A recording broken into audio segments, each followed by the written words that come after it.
निकाल लीजिए मेरे उस वक्त के बयान। मैंने तो जदयू के भी नेता को दोष नहीं दिया। मैंने डे 1 से और डे अभी तक मैं सिर्फ यही कह रहा हूं, धोखा तो मुझे मेरे अपनों से मिला।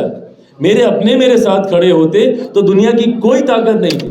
कौन नहीं जानता भैया कि मुख्यमंत्री किस तरीके से उस वक्त ब्लैकमेल कर रहे थे कि भाई चिराग को खत्म कीजिए क्योंकि ये अकेले चुनाव लड़ा और हमको तीसरे नंबर की पार्टी बना दिया, खाली करवाया गया।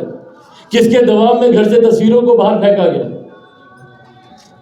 कौन नहीं जानता भैया कि मुख्यमंत्री किस तरीके से उस वक्त ब्लैकमेल कर रहे थे कि भाई चिराग को खत्म कीजिए क्योंकि ये अकेले चुनाव लड़ा और हमको तीसरे नंबर की पार्टी बना दिया। उनके राष्ट्रीय अध्यक्ष का तो ये दर्द रह रहे कि अभी भी निकलता उनकी जुबान से, चिराग मॉडल चिराग मॉडल चिराग मॉडल। चुनाव को बीते हुए 3 साल हो गया, अभी तक चिराग मॉडल के दर्द से लोग उभर नहीं पाए।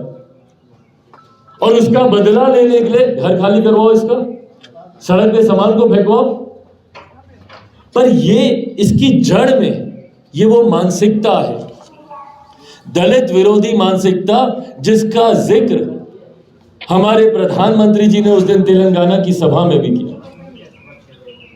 उस दिन उन्होंने इस बात को प्रमुखता से बताया, भाई मेरे सांसद जो छोड़कर गए हैं, हर कोई इस बात को जानता था, पर अगर नहीं जानता तो आज प्रधानमंत्री के मुख से सुन के विश्वास कर लीजिए। क्योंकि उस वक्त तो इस बात का भी भ्रम फैलाया जाता था कि संभवतः चिराग पासवान झूठ बोल रहा है। कुछ ऐसा नहीं हुआ था, क्योंकि इस बात के गवाह सिर्फ मैं, मेरे पिता, मेरी मां और उस वक्त जो मेरे पिताजी के एक सहयोगी थे मीना साहब, वो थे। वो लोग जानते थे कि किस तरीके से राज्यसभा के नामांकन के वक्त मुख्यमंत्री जी ने पूरी तरीके से उनको समर्थन देने से मना कर दिया था, जबकि ये सारी बातें गठबंधन के भीतर 2019 में ही हो गई थी। और उस वक्त के भारतीय जनता पार्टी के राष्ट्रीय अध्यक्ष, मौजूदा केंद्रीय गृह मंत्री आदरणीय अमित शाह जी के सामने हो गई थी। किस तरीके से मेरे पिता को ह्यूमिलेट किया गया था, और मैं शब्द का इस्तेमाल कर रहा हूं, ह्यूमिलेट।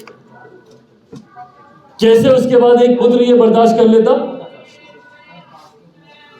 और ये सोच मेरे मुख्यमंत्री की रही है बार बार कि भाई इन लोग को अपमानित करो, इन लोग को प्रताड़ित करो। क्यों? क्योंकि ये लोग बने ही अपमानित प्रताड़ित होने के। और ये लड़ाई एक रामविलास पासवान या एक जीतन राम मांझी या एक चिराग पासवान की नहीं है, ये लड़ाई उस पूरी जमात की है। ये लड़ाई पूरे उस अनुसूचित जाति जनजाति वर्ग की है जिसको मेरे मुख्यमंत्री प्रताड़ित करने का काम करते हैं। आज आप आंकड़े निकाल कर देख लीजिए भैया, आप आंकड़े निकाल कर देख लीजिए, 67% अत्याचार बढ़े हैं मेरे मुख्यमंत्री के शासनकाल में अनुसूचित जाति जनजाति वर्ग के ऊपर। ये हालात बना के रख दिए।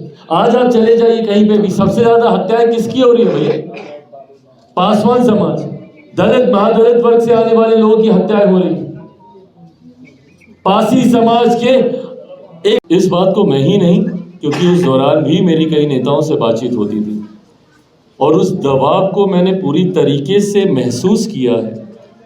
जिस तरीके से, और वो दबाव ही नहीं, लिटरल ब्लैकमेलिंग था वो, जिस तरीके से मेरे मुख्यमंत्री ने चिराग पासवान को कैसे समाप्त कर दिया जाए पार्टी तोड़ने से। भाई पहली बात तो बताइए, आप में से किसी को, मुझे नहीं लगता इस बात पे शक है कि मेरी पार्टी मेरे परिवार को तोड़ने में जनता दल यूनाइटेड की क्या भूमिका है। इनके कई नेताओं के नाम तक, उनकी तस्वीरें तक सामने आई हैं मेरे उस वक्त के सांसदों के साथ। तो इस बात में कहीं कोई संदेह नहीं है कि पूरी भूमिका इस पूरे प्रकरण में, और स्वाभाविक भी है भाई, उनके उस दर्द को मैं समझ सकता हूं मेरे मुख्यमंत्री के, जिनको तीसरे नंबर की पार्टी हम लोग की वजह से बनना पड़ा।